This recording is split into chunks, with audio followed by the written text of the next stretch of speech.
quero falar para vocês hoje sobre o Evangelho como algo do coração de Deus para o coração do homem.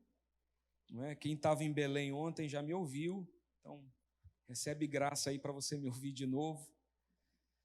Mas eu quero trazer essa palavra, e a palavra de Deus, ela sempre se renova, então sempre tem algo novo que Deus vai ministrar ao nosso coração. Então, o Evangelho como algo do coração de Deus para o coração do homem. Eu já ouvi alguém dizer que quando você compra um eletrodoméstico, uma geladeira, ou você compra um artigo eletrônico, você precisa de um manual para saber como mexer com isso, não é verdade? Então, o Evangelho, a palavra de Deus, é como se fosse esse manual, mas agora do ser humano. Então, é algo que nos ensina como nós devemos viver. É aquilo que nos ensina as escolhas que temos que tomar, que fazer, as decisões que temos que tomar. Então, a palavra de Deus, o Evangelho, vem para realmente transformar as nossas vidas e nos mostrar de maneira clara como nós precisamos viver sobre essa terra. E o Evangelho é a revelação do amor de Deus por mim e por você. Olha para a pessoa do seu lado e diz assim: Deus te ama muito. Então, a Bíblia, ela é como uma carta de amor de Deus para a humanidade. Você pode dizer glória a Deus por isso? Tem uma carta, irmão. Tem uma carta de amor, tem algo que foi deixado por Deus, declarando ali, escrito, declarando o seu amor por mim e por você. E a Bíblia, ela é essa carta de amor para a humanidade. E eu quero trazer ao teu coração hoje a percepção de um evangelho, que é o evangelho bíblico, puro e simples. Eu acredito que a igreja vive um tempo hoje em que ela precisa resgatar, restaurar a simplicidade que há no poder do nome de Jesus. Eu sei que tem muitas escolas por aí, muitos cursos bíblicos. Eu sei que tem muitas pregações no YouTube, diversas. Mas a gente precisa voltar a dar mais atenção para aquilo que é mais puro e simples. Você sabe que não há outra forma do ser humano ser salvo a não ser através do nome de Jesus. Você sabe que a única pessoa que consegue convencer o homem do pecado é o Espírito Santo. Você sabe que não há outro nome pelo qual alguém possa ser curado, possa ser transformado, a não ser através do nome de Jesus. Mas às vezes a gente esquece isso. E a gente busca a solução em muitas outras coisas. Sabe aquele momento que você meio que se desespera e pensa, o que eu vou fazer? Você procura conselho dos seus amigos, você procura conselho da sua família, você procura conselhos e saídas em várias portas, e às vezes só por último você vai orar e declarar algo em nome de Jesus. E deveria começar pelo contrário, a partir do nome dele. E isso é a essência do verdadeiro evangelho. E o verdadeiro evangelho trata-se da manifestação do amor de Deus. E colocando assim de maneira mais clara, isso é a essência de um evangelho bíblico puro e simples, porque a Bíblia diz que Deus é amor. Eu quero te falar nessa noite do tamanho, do tão grande amor de Deus pela sua vida, pela sua família. Irmãos, Deus nos ama muito. Você sabe que às vezes a gente fica triste, decepcionado com a atitude de alguém da nossa família, a atitude de um amigo.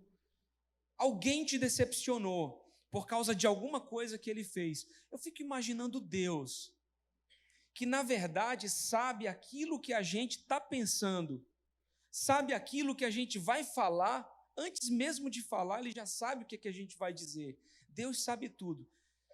Imagina se Deus fosse carrasco, irmão, já teria matado todo mundo aqui. Não tinha mais ninguém vivo nesse salão, porque a gente pensa muita bobagem. Não é verdade? A gente pensa e faz muita bobagem, mas sabe que a Bíblia diz que nessa manhã o amor de Deus é tão grande por mim e por você, que as misericórdias do Senhor, elas se renovaram, e elas são a causa de nós não sermos consumidos. Isso é uma evidência do amor de Deus, a sua misericórdia, a sua graça, e Ele sempre está acreditando em você.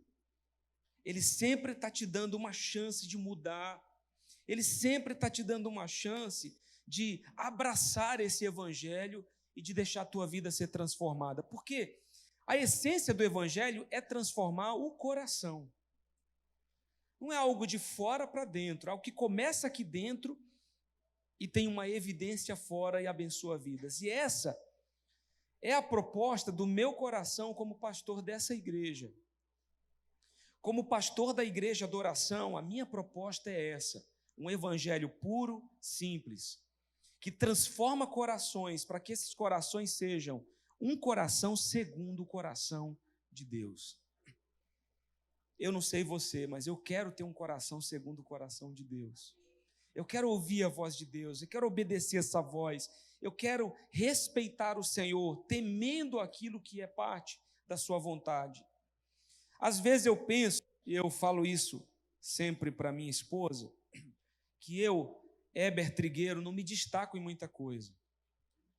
Se eu for te trazer uma palavra, você já me ouviu milhares de vezes, você sabe que eu prego de maneira simples. Não sou eloquente. Se for ministrar o louvor, também será simples.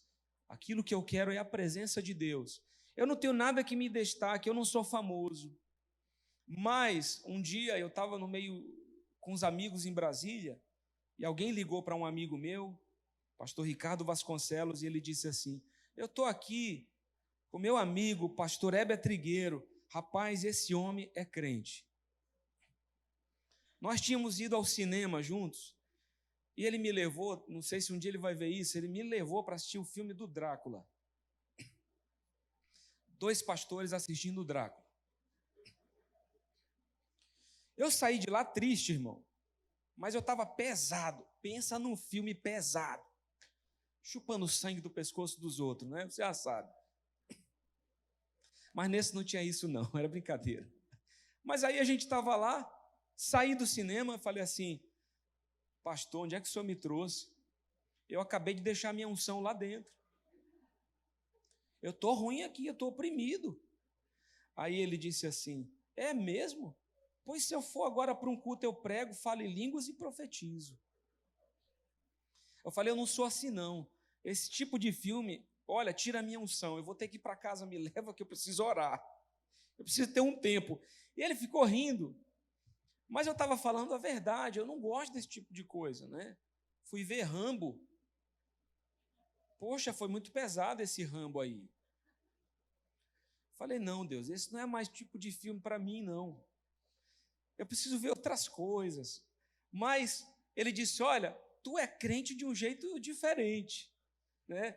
E disse: olha, pastor Heber é crente. Irmão, hoje nós vivemos num tempo tão diferente que tem pastores que não são crentes. Que tem muita gente dentro das igrejas que não é crente. É um frequentador de culto. Eu espero que você não seja uma dessas pessoas. Um frequentador de igreja. Tem muita gente que realmente não passou pelo novo nascimento, pela conversão. Então, quando ele disse: olha, eu estou aqui com um amigo meu, pastor Heber, ele é crente, eu fiquei pensando: Deus, que coisa boa, que maneira boa de você ser apresentado. Rapaz, fulano que está aqui comigo é crente, ele me inspira a ser mais crente. Irmão, vou te falar uma coisa: você pode nunca ser famoso na sua vida, você pode nunca se destacar por cantar maravilhosamente bem, ou por pregar de maneira extraordinária, mas então que você se destaque por ser um homem de Deus, que você se destaque por ser uma mulher de Deus. Olha, pastora Fabiana, pensa numa mulher de Deus, cheia do Espírito Santo. Aquela mulher, mulher de Deus, quando ela está no altar, mas também quando ela está em casa. Ela é mulher de Deus quando ninguém está... Eu conheço a vida dela. Ela me inspira a ser uma pessoa que ama mais a Jesus. Tem melhor forma da gente ser conhecido? Mas como, então, nós seremos conhecidos? Você sabe que um talento sem caráter ou sem maturidade é um desastre. Alguém talentoso, mas que não tem maturidade, nem um bom caráter, nem é crente realmente, pode causar um problema. Irmãos, quantos escândalos nós já vivemos no Brasil? Quantas coisas horríveis nós já vimos acontecer no meio da igreja? Você, com certeza, se você é mais antigo de igreja, você já viu muita coisa. Você já passou por muita decepção. Pessoas em que você confiava e acreditava, mas que, por algum motivo, caíram. E que Deus tenha misericórdia dessas pessoas. Mas você quer ver um exemplo disso? Sansão. Voto de Nazireu. Não podia cortar o cabelo, não podia se contaminar com concubinas, não podia tocar em algo morto. E ele tinha uma força por causa desse voto que você não vai encontrar na vida de nenhum outro homem na Bíblia. Uma força excomunal. Mas um dia ele se relaciona com Dalila e ele abre o coração e conta para ela: minha força é no meu voto, está aqui nos cabelos. Cortam os cabelos dele, não só isso. Eles aprisionam Sansão e furam seus olhos. Isso tem uma representação para mim e para você. Tem muito crente fraco na igreja e sem visão. Tem muito crente sem fé, ele não tem mais esperança, ele não tem mais sonhos. As decepções, as situações foram matando seus sonhos, então ele não consegue mais ver o futuro. Ele era aquela pessoa que dizia: vai dar certo, a gente vai conseguir. Mas ele passou a ser aquela pessoa que diz: realmente, não vai dar certo, nós não podemos, é difícil demais. Não tem uma visão, porque fé é você acreditar em algo que ainda não aconteceu. É você realmente estabelecer algo que vai acontecer. É você chamar a existência uma coisa que não existe como se já existisse. Mas tem muitos crentes na igreja fracos, estagnados, quase que mortos, por causa do coração que tem desenvolvido. E eu quero falar para você sobre esse coração, segundo o coração de Deus, porque o centro do evangelho é Jesus. E tudo se concentra nele. Irmãos, a igreja, ela tem que ser cristocêntrica. Jesus é o centro. Ele é o fundamento e ninguém pode usar outro fundamento sobre o que já está posto. Está vendo aqui, ó? Esse é o fundamento. E o nosso é Jesus. Ele é a rocha. Se você constrói a sua vida, a sua casa na rocha, pode soprar vento forte. Pode bater as ondas fortes, a tua casa não vai cair, porque você está em Cristo. É por isso que tem até aquele trocadilho que alguns usam: eu não estou em crise, eu estou em Cristo. Eu estou sujeito a Jesus.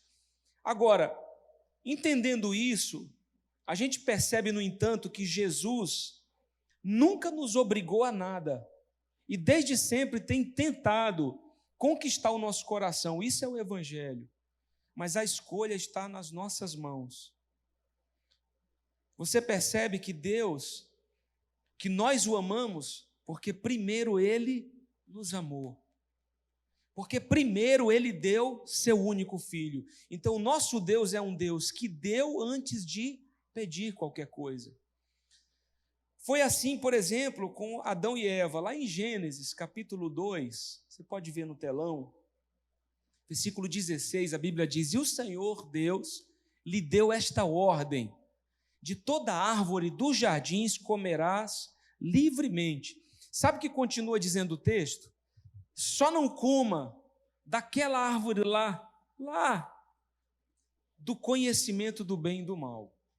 Olha, o que é interessante para mim é que às vezes a gente acha que a Bíblia é um conjunto de nãos, mas na verdade ela é um conjunto de sims. Só que a gente quer mirar mais naquilo que nós não podemos. Você já pensou na situação de Adão e Eva? Coma de tudo. Olha ali, maracujá, tem manga, tem açaí, está ali a máquina para você bater o açaí. Tem tudo aqui para você. Só não coma daquela únicazinha lá do conhecimento do bem e do mal. Mas de qual que eles quiseram comer e comeram? Justamente da que não podiam. Irmão, por que nós olhamos mais para aquilo que a gente não pode? O que nós precisamos ver aqui é que durante a caminhada, a humanidade ela tem se desviado de Deus. A Bíblia diz que todos pecaram e separados, destituídos foram da glória de Deus. Aí o teu pai diz para você o seguinte: meu filho, não namora, não é o momento para você. E Deus também está falando no teu coração. Aí você diz assim: quando é proibido é mais gostoso. Aí que você quer, porque te proibiram, porque disseram um não para você. A gente passa por isso com os filhos. Sim, sim, pode, faz, vai. Mas quando a gente diz um não para um filho, meu irmão, você quer ver ele chateado, né? E como as histórias do João, fala um não, o senhor só me diz não, pai, para tudo. Eu falei: quantos nãos que eu já te dei hoje? Tu queria aquilo, eu disse não? Não, eu disse sim. E aquilo? Sim. Agora estou te dizendo não. Está se rebelando? A gente tem que também aprender a abraçar os nãos de Deus, porque eles são para nos proteger, para nos guardar. Agora é interessante o que Paulo diz em Romanos 7:15, porque nem mesmo compreendo o meu próprio modo de agir, pois não faço o que prefiro e sim o que detesto. Paulo, ele diz antes: olha, eu sou como um escravo do pecado, aquilo que eu quero fazer eu não consigo, mas o que eu não devo fazer eu acabo fazendo. Irmãos, a resposta é que isso é por causa da tendência que nós temos ao pecado. Mas Deus é tão bom que junto com a tentação Ele já liberou o escape para você escapar disso, para você ter uma saída. Mas nós temos uma tendência de fazer essas más escolhas, e por isso também nós precisamos fazer aquela oração do salmista, lá em Salmo 139, no versículo 24, ele diz: vê se há em mim algum caminho mau. E ele continua dizendo: e me guia pelo caminho eterno. Sonda-me, ó Deus, conhece o meu coração, prova-me, conhece os meus pensamentos. Perceba que o Evangelho não se trata só de algo que atinge o que é externo, mas principalmente o coração. A intenção de Deus em enviar seu Filho Jesus é conquistar o meu coração e o seu coração. É transformar as nossas vidas, irmãos. Se vocês entenderem isso, que de maneira simples eu estou explicando para vocês, se vocês entenderem isso, essa é a chave do Evangelho. Do Evangelho puro e simples. Para de complicar. Senhor, vê se há em mim algum caminho mau. Me desvia desse caminho. Agora, quem nós temos escolhido? Que tipo de evangelho nós estamos vivendo? Nós temos realmente escolhido a Deus? E se isso é verdade, qual tem sido o nível de renúncia da sua vida? Porque Jesus disse: se você quer vir após mim, se você quer me seguir, então negue-se a si mesmo, tome a sua cruz e me siga. Ou será que nós ainda estamos amarrados a decepções do passado e isso nos impede de frutificar? Irmão, eu declaro isso sobre a minha vida e sobre a sua. Nós somos chamados para ser aquele cristão lá de Salmos 1, uma árvore frondosa e frutífera, cujas folhas não murcham, não secam, não caem, dá o seu fruto na estação certa, suas raízes estão ali na beira de um grande rio, e tudo o que ele fizer prosperará. Cristãos frutíferos, cristãos que frutificam. Mas, pastor, eu tenho passado tanta coisa, irmão. Árvore que tem fruto vai ser apedrejada. Alguém aqui já jogou pedra num pé de manga sem manga? Oh, que pé de manga bonito! Ei, meu Deus, eu vou arrancar um galho desse para eu comer em casa. Quem faz isso? Ninguém. Você quer a manga. E o pessoal mais astuto hoje já gerou outra coisa, aquela vara, a metade de uma garrafa PET, que quando ele cutuca a manga já vem certinha, né?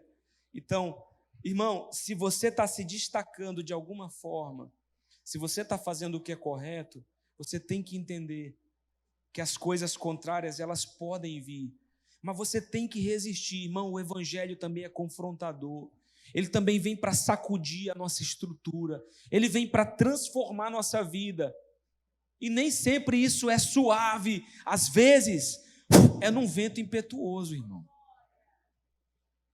Às vezes é assim que Deus vem. Se você, por exemplo, deixou de se congregar e você está aqui hoje, visitando a gente, é hora de você dar uma nova chance a Deus e à noiva de Cristo, porque não existe nenhuma igreja perfeita. E eu estou brincando com o pessoal dizendo, se você encontrar uma igreja perfeita, por favor, não entra nela, porque você vai estragar tudo. Deixa ela lá, quieta, irmão, segue teu caminho. Mas aqui nós não somos perfeitos, mas a gente tem buscado um ambiente que realmente é para o Senhor. Nós precisamos entender que a escolha está nas nossas mãos. E não somente o Antigo, mas o Novo Testamento, a Bíblia, nos mostram isso. Interessante o que diz em João 3, e você já leu isso tantas vezes. Mas diz, porque Deus amou ao mundo de tal maneira que deu o seu Filho unigênito, para que todo o que nele crê não pereça, mas tenha vida eterna. Porquanto Deus enviou seu Filho ao mundo, não para que julgasse o mundo, mas para que o mundo fosse salvo por ele. Quem nele crê não é julgado. O que não crê já está julgado, porquanto não crê no nome do unigênito Filho de Deus. Você está aqui essa noite, e eu acredito que você está aqui porque você escolheu crer em Jesus, porque você escolheu dar o crédito do seu coração a Deus, porque você escolheu realmente se colocar no lugar certo de Deus para a sua vida. E eu quero chamar a tua atenção para isso. A gente precisa resgatar, nós, a igreja do Senhor, precisamos resgatar aquilo que é temente a Deus. Irmão, eu sei, eu não estou combatendo isso não, eu sei que você tem celular, todo mundo tem, e eu acho que às vezes você precisa usar no culto, mas eu acho uma falta de temor a Deus quando tem alguém pregando e tem alguém jogando videogame no culto, ou conversando pelo WhatsApp, uma conversa desnecessária, que não é urgente.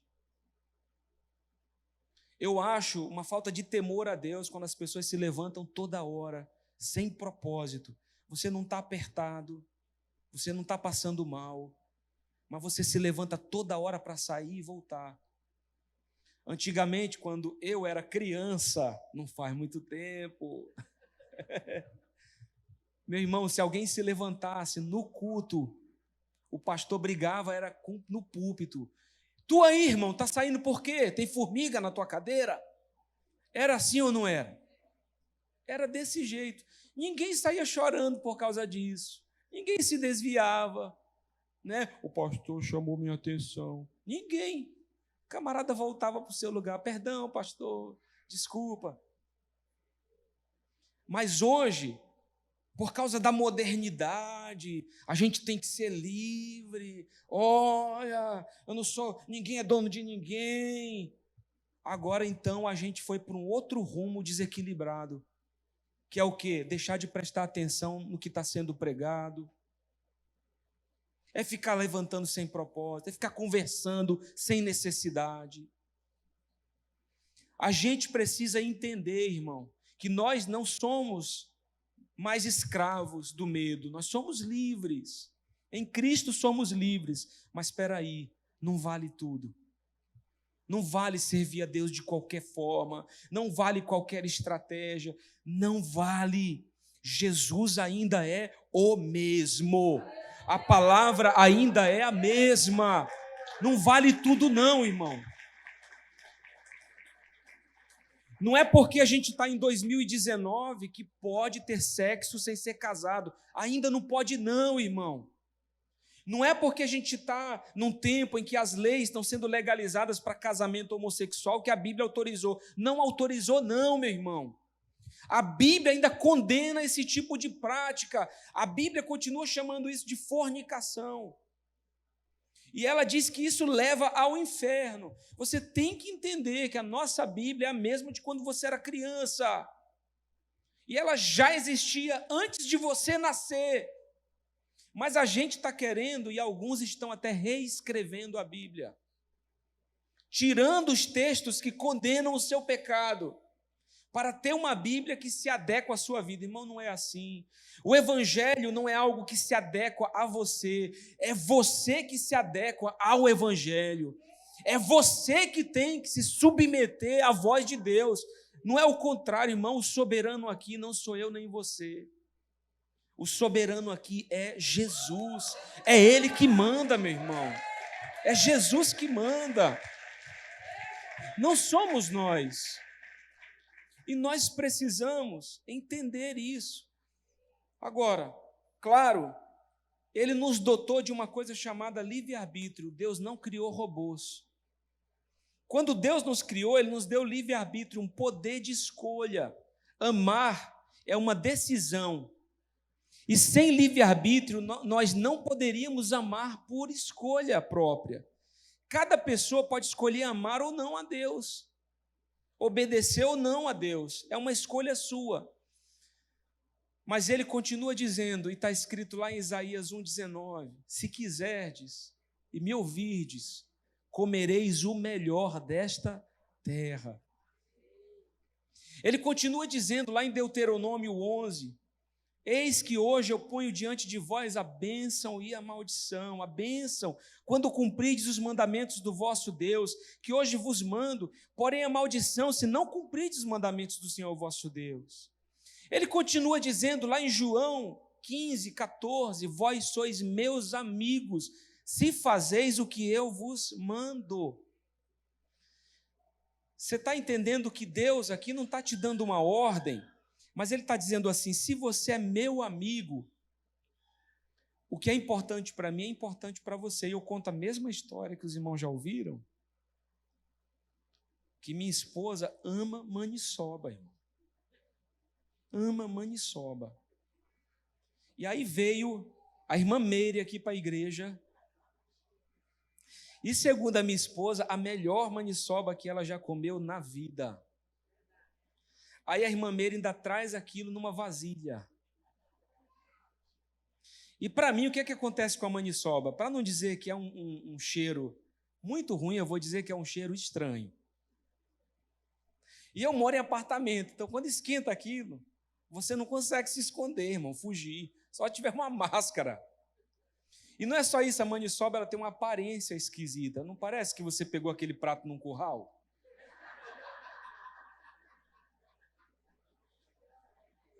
Parece, irmão, parece sim. Perdão se você ama maniçoba. Agora você vai lembrar disso. Ô, irmão, perdão. Mas quando a minha esposa esquenta aquele negócio e começa a comer, irmão, não é comer. Ela faz, meu Deus, meu Deus, que maniçoba é essa? Meu Deus. Olha, irmã Meire, eu tenho que louvar Deus pela vida da irmã Meire. Meu Jesus, meu Deus do céu.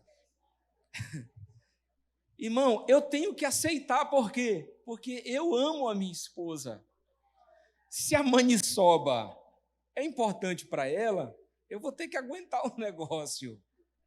Está entendendo? Eu tenho que aceitar. Então, Jesus está dizendo, irmão, se a minha maniçoba é importante para você, nós vamos ser amigos.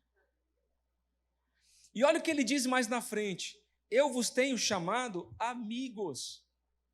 Não é mais servo, não é funcionário, é amigo. E ele diz assim, sabe por quê? Porque O servo não sabe o que o seu senhor diz, mas eu tenho chamado vocês para a gente andar tão perto que eu quero abrir o meu coração com você. Nós seremos amigos. Interessante que enquanto um Deus nos traz um evangelho que quer conquistar o nosso coração, nós vemos situações de religiões que os deuses são deuses que geram medo. Eu passei 20 dias na Índia e eu andei pelas ruas e na Índia você vê casas onde os altares a deuses estão na frente da casa. Não é como aqui, que você faz o altar naquele lugar mais especial da sua casa, lá o pessoal que tem imagem em casa, né? Então, tem aquele canto. Na Índia, não. Para Shiva, eles colocam o altar fora. Eu achei aquilo intrigante. Por que esse altar não é dentro de casa? Por que ele é fora? E perguntei para o pastor Paulo, que havia morado muitos anos na Índia.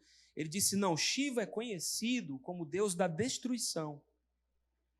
Então eles põem o altar fora de casa. Aí eles põem umas caixinhas de suco, comida num prato. Qual é o propósito? Que Shiva passe e não entre. Que ele coma aquela comida, beba aquela bebida, se agrade daquela oferenda e passe direto para a próxima casa. Porque eles entendem que se Shiva entrar é para destruir. Então eles adoram a um Deus que impõe a eles medo. Já o nosso Jesus, a gente está dizendo assim, Jesus, por favor, bem-vindo, pode entrar. Pode entrar, Senhor. O Senhor é bem-vindo na minha casa. O Senhor é bem-vindo na minha vida, na minha família. Isso vai tão longe que a Bíblia declara que o nosso corpo é templo do Espírito Santo. Ele não é só bem-vindo ao ambiente, ele é bem-vindo para habitar em nós. Um Deus que não nos gera medo. Irmão, ninguém pode aceitar Jesus por medo de ir para o inferno, mas por entendimento de que só existe um caminho, verdade e vida, que é Jesus. Entregando a Ele o nosso culto racional não é medo. Deus nunca vai te impor medo. Ele vai pôr na sua vida amor. Ele vai quebrar a tua escravidão. O nosso Deus é o único que antes de pedir, Ele dá. E você sabe, eu gosto desse cara aqui, Davi. Davi representa esse evangelho para mim. Ele não era perfeito, mas ele era alguém que tinha um coração segundo o coração de Deus. Olha o que Deus diz lá em Atos. Ele diz assim, achei Davi, filho de Jessé, homem segundo o meu coração, que fará toda a minha vontade. Irmão, que coisa linda isso. É lindo poder ler sobre o que Deus falou a respeito de um homem. O que ele falaria a nosso respeito hoje? O que Deus vê você fazer quando ninguém está te vendo? Quem é você? Davi, ele está longe de ser um homem perfeito, mas não podemos negar o fato de que ele tinha um coração voltado para o coração de Deus. A Bíblia nos conta que ele ficava lá diante das estrelas, adorando o Senhor. E Deus o encontrou de trás das malhadas. Tanto que quando o profeta Samuel vai ungir o novo rei, chama Jessé, os filhos, Jessé sequer chama Davi para participar daquele primeiro momento. Então o profeta diz, mas Jessé, são todos esses os teus filhos? Não, está faltando um ainda. Davi, ele está cuidando das ovelhas, é um pastor de ovelhas. É um simples pastor de ovelhas. Mas não pode ser esse camarada não. Ele não é forjado para ser rei. Chama, quando ele entra, o Senhor diz, olha Samuel, não olha para a aparência, porque eu, Deus, não vejo a aparência, mas eu vejo o coração. A minha visão é diferente da visão dos homens. É esse aí o meu escolhido. Você pode ungí-lo rei. Irmãos, esse é o Evangelho. Essa é a pureza do Evangelho, que vem como uma carta de amor para transformar o nosso coração. Então eu te dou alguns conselhos para a gente terminar. Primeiro deles, guarde o seu coração. Diga isso para a pessoa do seu lado. Guarde, vizinho, guarde o seu coração. Varão de fogo, guarde o seu coração. Tem tradução nisso?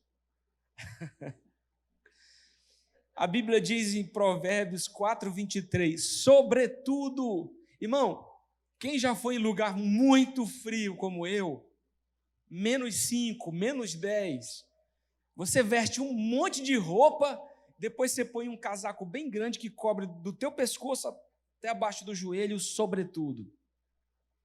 Então, a Bíblia está dizendo, sobre tudo que você já guardou, sobre tudo isso, o mais importante, o que vem para selar, a Bíblia diz, guarda o teu coração, porque dele procedem as fontes da vida.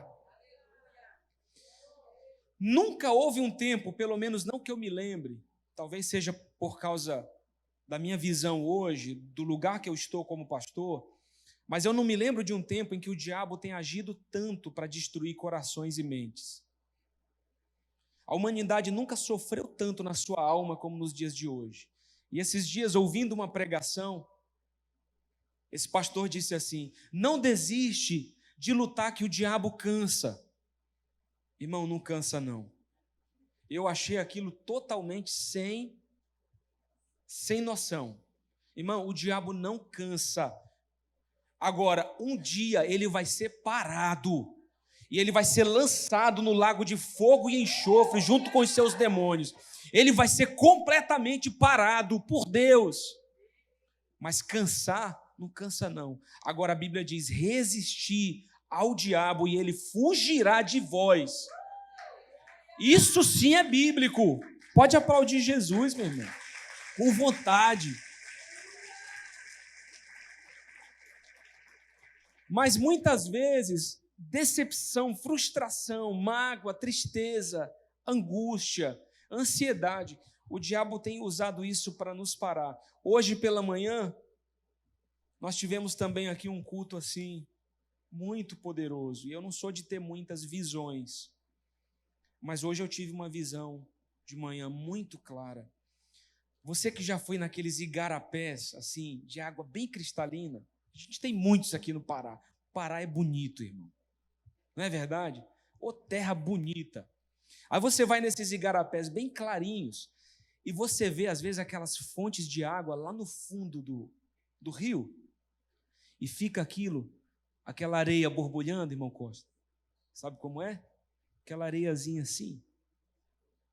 E a água está saindo. Irmão, às vezes é uma, às vezes são muitas fontes. Às vezes as fontes nem estão ali, elas estão lá no início onde o rio começa. Mas ele se torna grande aqui já para o seu meio e final. Eu tive uma visão e Deus me falou, olha, essas são fontes que estão prestes a jorrar de maneira violenta. E eu vi nomes, fonte de cura, fonte de libertação, de restauração, de salvação, de saúde, de vida. Eu vi fontes, irmãos, a Bíblia diz que do nosso interior fluirão rios de águas vivas. É vida demais, irmão, é muita vida. É poder de Deus se manifestando em você e através de você. Irmão, presta atenção nisso. Você tem jorrado. Você sabe que aqui onde nós estamos hoje, nesse lugar aqui, tinha um rio. Bem aqui nadava, a gente nadou aqui, irmão. Estou te falando, eu sei disso, sabe por quê? Não é que eu nadei aqui. Mas é que nós tivemos aqui o irmão Dadá. Né? A irmã Fátima está até aqui. Ó, a família está ali. O irmão Dadá me disse que chegou a dar uma nadada aqui nesse rio. Hoje ele está com Jesus, ele já deu o meu abraço. Falei, se o senhor for primeiro que eu, dê um abraço em Jesus por mim, diga que eu mandei. Tudo bem, pastor. Mas se o senhor for também, diga, pode estar selado esse acordo. Ele foi primeiro, já deu o meu abraço lá, depois eu encontro com ele. Mas você sabe que aqui nesse solo agora tem aterro. Tem até peça de carro aqui embaixo que me disseram. Um monte de coisa. Tem muita gente que tinha um rio no coração, mas que hoje o coração está entulhado por coisas, por situações. Irmão, guarda o teu coração. Sabe como? Perdoa quem te feriu. Eu estou falando isso faz tempo. Abençoa as pessoas. Oh, Jesus, o irmão está falando mal de mim, mas abençoa ele com a esposa bonita, Senhor. Oh, meu Deus, você queria orar para Deus matar o irmão. Hoje, não. Oh, Jesus, fulano falou isso, fez isso. Oh, Deus, dá um emprego que ele ganhe muito bem, que ele seja próximo. Não é fácil fazer isso. Me fala, é fácil. Não é, gente. Mas no dia que você fizer isso, você está alcançando um nível de maturidade no Evangelho. De maneira extraordinária, Deus vai te abençoar. Você sabe que Jó foi abençoado e o cativeiro dele foi mudado quando ele orou pelos seus amigos. Aqueles que até, de certa forma, o acusaram de estar colhendo o que plantou. Então, não queira saber de tudo. Ah, fulano, tu não sabe, o irmão das não sei das quantas está falando mal de ti. Não quero saber, irmão. Não quero saber, em nome de Jesus não quero. Não, eu tenho que te contar. Eu te repreendo em nome de Jesus. Não quero saber, não me conta. Mas estão falando o teu nome, não estou nem aí. Não quero. Irmão, por favor, não queira ouvir tudo que estão dizendo de você, porque tem alguém falando mal de você. Perdão, quero te dar essa notícia. Tua orelha está quente? Está quente aí? Não tem jeito, a gente não consegue agradar todo mundo. Para de viver pela expectativa dos outros. Quero te dizer outra coisa e outra forma de guardar teu coração. Sirva, porque quando você servir, você vai ter menos tempo para pensar besteira. E quando você der, você vai se abrir para receber mais de Deus. Irmão, para de orar para Deus fazer milagre na tua vida e ora para que Deus faça milagres através de você. Chega dessa coisa, meu irmão. Ah, eu preciso. Deus, o que é que eu posso fazer para contribuir? Cristãos maduros estão nessa posição e perspectiva. E você tem que entender qual é o seu coração, é o de Davi ou o de Saul? E tem duas situações aqui, e o meu tempo está correndo. Você vê um momento em que Saul recebe um comando do profeta, ele diz assim: fica, espera, eu vou voltar e nós vamos sacrificar o Senhor. Mas Saul está ali, o povo está pressionando, mas tu é rei, o profeta está atrasado, e tu não vai sacrificar, tu pode, mas não podia. Mas Saul vai, a Bíblia diz que o coração dele, no original, vai se enchendo de orgulho e ele então sacrifica. Quando o profeta chega e diz: Saul, o que é que você fez, rapaz? Falei para você esperar, Saul. Não, mas o povo estava querendo, o povo juntou aí o gado, né, os animais para o sacrifício. Aí o profeta diz assim: mas Saul, me diz uma coisa, o que é melhor, obedecer ou sacrificar? Saul, para Deus não vale essa coisa só da gordura dos animais, do sacrifício. O que vale para Deus é um coração obediente. A Bíblia continua dizendo, lá em 1 Samuel 15, porque a rebelião é como o pecado de feitiçaria. E a obstinação, que é o orgulho e a arrogância, é como a idolatria e culto a outros ídolos. Saul não podia. Sabe o que aconteceu com ele? Ele disse: por causa da tua atitude desobediente, Deus está te rejeitando do trono e Deus vai levantar outro no teu lugar. Mas acontece uma outra situação com Davi. Davi, no meio das suas lutas, está faminto, está com muita fome, seus soldados com fome. Ele chega para o sacerdote e diz assim: o que é que você tem aí para comer, sacerdote? Que eu estou morrendo de fome. E só tinha ali aqueles pães da proposição, que eram os pães que representavam a presença de Deus. E ele disse assim, aí o sacerdote olhou e disse: Davi, mas esses pães são consagrados. Só sacerdotes podem comer. Como é que está a tua vida, Davi? O sacerdote pergunta para Davi: você está se consagrando? Olha o que Davi diz. É o seguinte, sacerdote: eu e os meus homens estamos consagrados a Deus. Inclusive, nós estamos separados de mulher. Nós decidimos fazer um voto de consagração para não nos aproximar sexualmente de mulheres, para nos consagrar a Deus. Então a gente está aqui, a gente está consagrado ao Senhor. Sabe o que o sacerdote faz? Entrega os pães para que Davi e os seus possam comer. Interessante que lá na frente, quando Jesus está sendo questionado por curar alguém no sábado, porque pela lei judaica não podia, Jesus diz assim: por acaso eu não posso fazer o bem no sábado? Por acaso eu não posso cuidar de alguém no sábado? E o que é que vocês acham de Davi, que comeu os pães da proposição? Ele não era sacerdote, mas ele comeu aqueles pães porque ele estava faminto, ele não podia. Mas a questão aqui é a intenção do coração de Saul, que foi uma intenção de ser visto pelo povo como quem mandava e podia até desobedecer um comando de Deus. Mas a intenção do coração de Davi foi diferente, ele só queria comer. Ele não queria desagradar nem desrespeitar o Senhor. É isso que eu quero que você entenda. Também se trata disso o Evangelho. Quem nós somos por dentro, qual é a intenção do coração? Eu vou te dar exemplos disso. Dinheiro é ruim. Irmão, alguém acha que dinheiro é ruim? Eu vou perguntar de novo. Você me ajuda? Posso contar com você? Dinheiro é ruim, irmão. Agora, o amor ao dinheiro não é um problema. O dízimo e as ofertas são bíblicas? Sim. Agora, vale se eu trouxer algo ao altar porque eu estou sendo obrigado a fazer? Você vê Jesus olhando aquela viúva. Não é porque dá muito ou pouco, é como você dá. Aquela mulher deu só 2 moedinhas, mas era tudo o que ela tinha. Jesus diz: olha, essa mulher, ela ofertou de maneira extraordinária. E ele viu pessoas dando sacos de dinheiro. Você entende? Isso é o Evangelho, irmão. Tem gente que está dizendo: eu não vou para Jesus porque eu fumo, eu bebo, eu faço isso e aquilo. Irmão, o Evangelho, ele está dizendo: vem. Porque quando você vier, ele vai mudar a tua vida.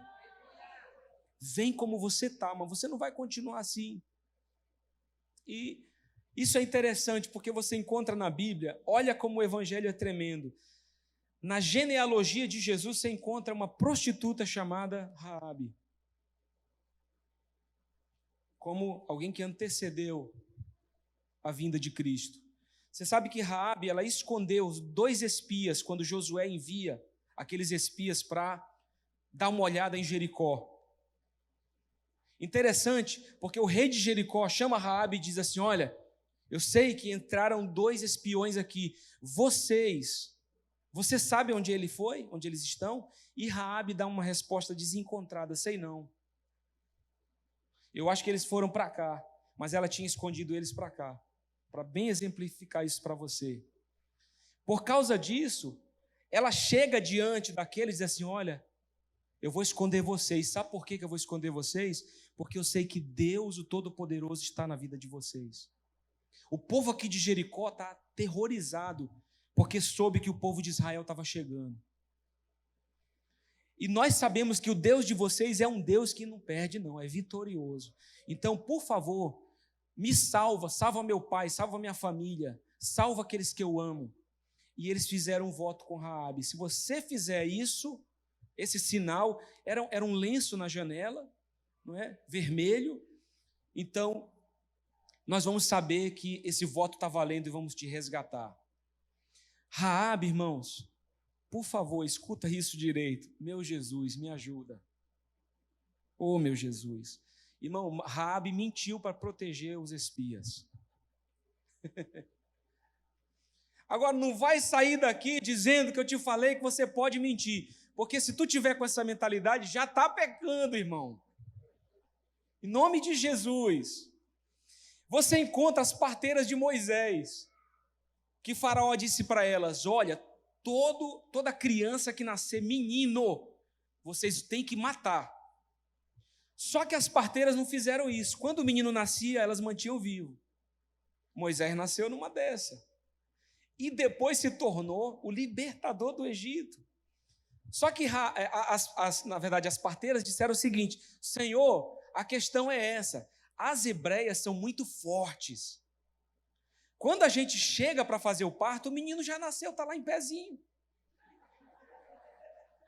Está lá, Senhor. Como é que a gente não tem jeito? Porque o certo era o quê? Nasceu, elas tinham que matar a criança antes da mãe ver, porque elas já iam entregar dizendo: olha, lamento, teu filho nasceu morto. Era a ordem do faraó. Mas elas desobedeceram a ordem dele. Sabe por quê? porque elas tinham mais temor à ordem do céu do que a dos homens. Você quer ver um exemplo disso? Se um dia eu fosse obrigado pela lei de Castanhal, do Pará, do Brasil, a fazer um casamento homossexual, eu deveria escolher ser preso, ao invés de fazer isso. Porque, para mim, mais vale obedecer à lei de Deus do que dos homens. Eu não estou dizendo que a lei dos homens não deve ser obedecida.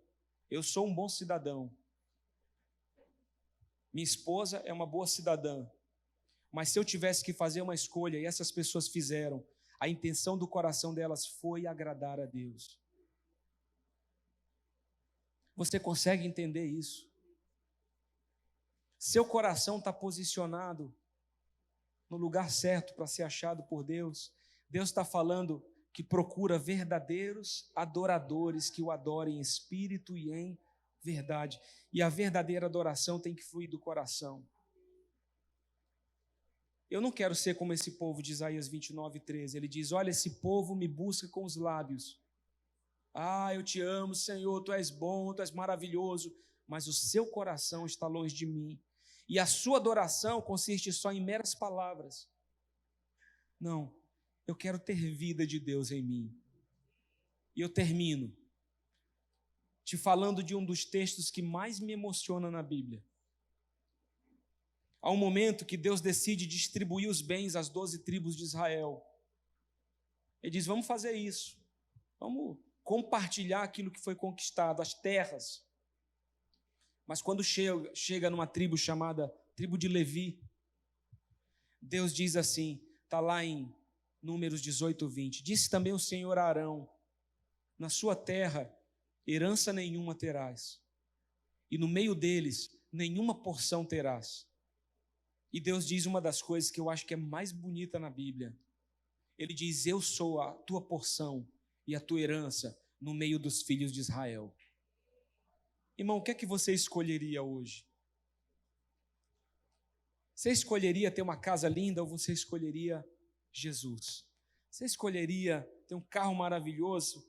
Eu sei que essa escolha não vai ser imposta para você, mas você escolheria servir o Senhor, porque Deus está disposto a ser a nossa porção e a nossa herança.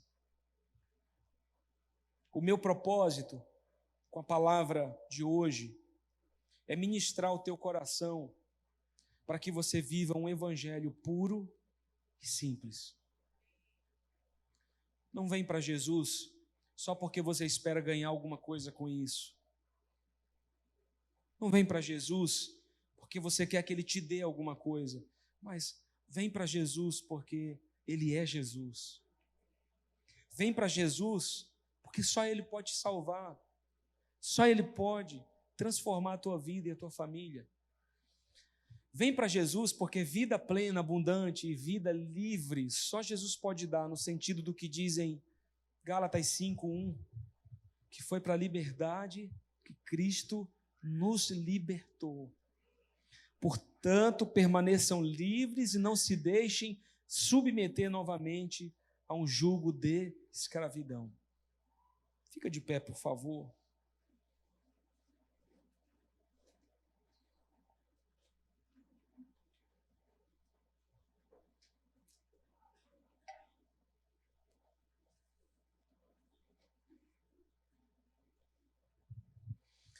Talvez para alguém aqui nessa noite seja necessário recomeçar. Há um momento que um homem chamado Nicodemos procura Jesus na calada da noite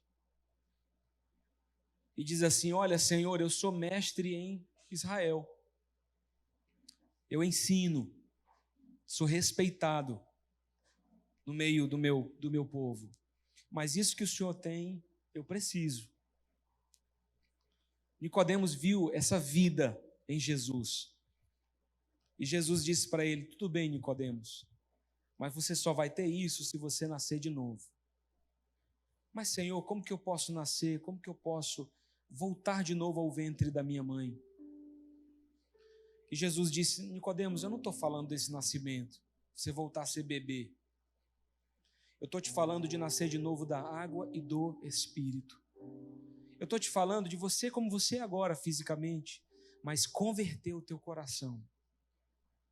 Você precisa crer. Irmãos, falando sério mesmo,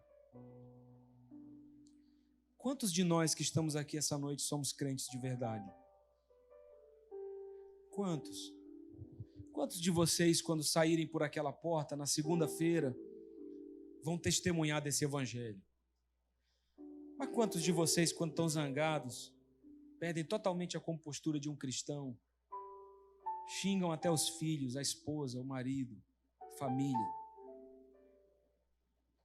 Quantos de vocês são pessoas horríveis no dia a dia, no trânsito?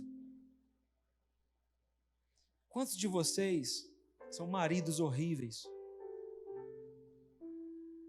que só querem ser servidos, mas não sabem servir? Quantos de vocês são filhos desobedientes? Mas quantos estão dispostos essa noite a dizer: realmente, eu preciso de Jesus na minha vida, eu não consigo sozinho. Não posso sozinho. A minha função aqui, como sacerdote, como pastor, de vocês que nem são minhas ovelhas. Biblicamente, vocês são ovelhas de Cristo. Eu não controlo a vida de vocês, suas escolhas, eu não mando em ninguém, absolutamente ninguém aqui. Talvez, se eu pudesse dizer que eu mando em alguma coisa, eu tenho aqui minha esposa, que também, biblicamente, manda em mim, no meu corpo. Nós somos dono um do outro. E olha que eu ainda tenho um domínio sobre meu filho, pelo menos até que ele voe sozinho. Mas sobre você, de forma nenhuma. Eu preciso pregar o evangelho e eu oro para que você o receba. Eu oro para que a tua vida seja transformada pelo que está sendo pregado. Quantos de nós vamos abraçar isso hoje? Eu quero orar com você nessa noite. Quero pedir que você feche os seus olhos comigo e coloque o teu coração diante do Senhor. Nós já vamos terminar. Põe teu coração diante de Deus. Ele está te ouvindo. Você nem precisa falar. Ele sabe o que você está pensando. Eu acredito que você é um homem de Deus. Eu acredito que você é uma mulher de Deus.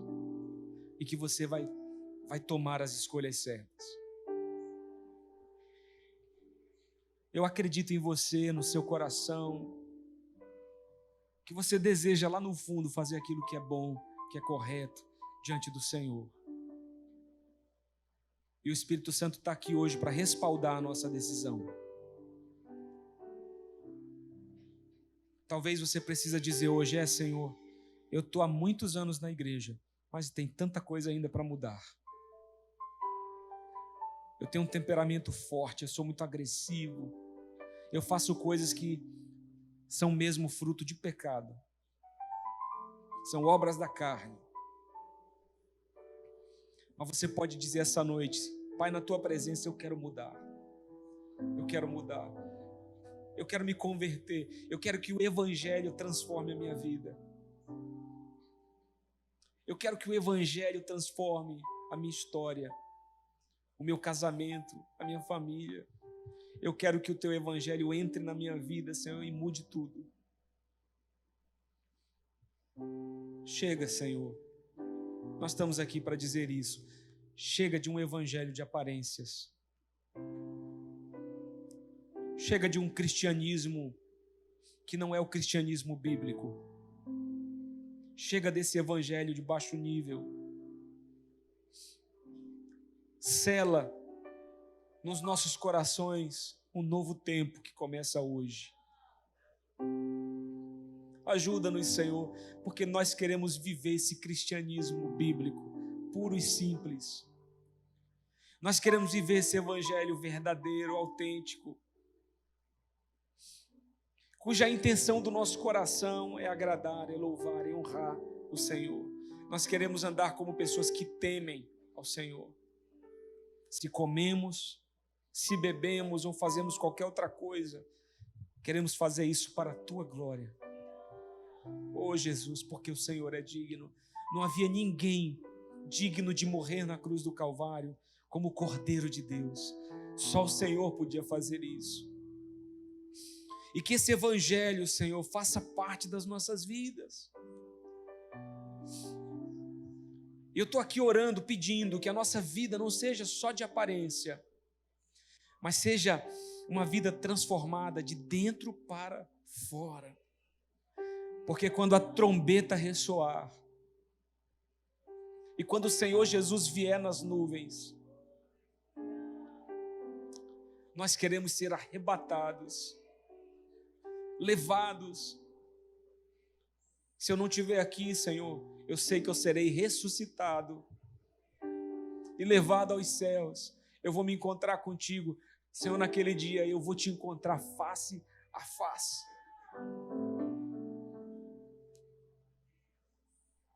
Face a face.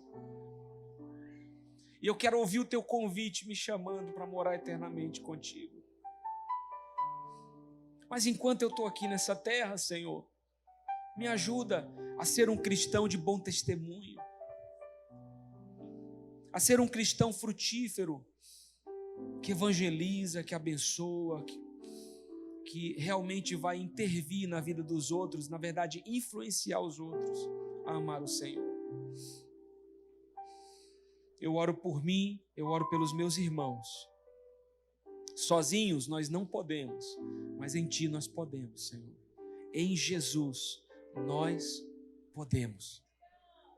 Em Jesus nós podemos. Abençoe cada pessoa, cada família. E que essa palavra fique agarrada no nosso coração. Ajuda-nos a viver isso, Senhor.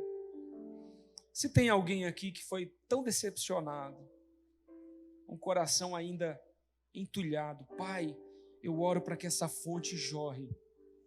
Desentulha esse coração e jorra dentro desse coração a Tua presença, águas vivas, vida nova, sonhos novos, esperança, vontade de viver, fé abundante, em nome de Jesus.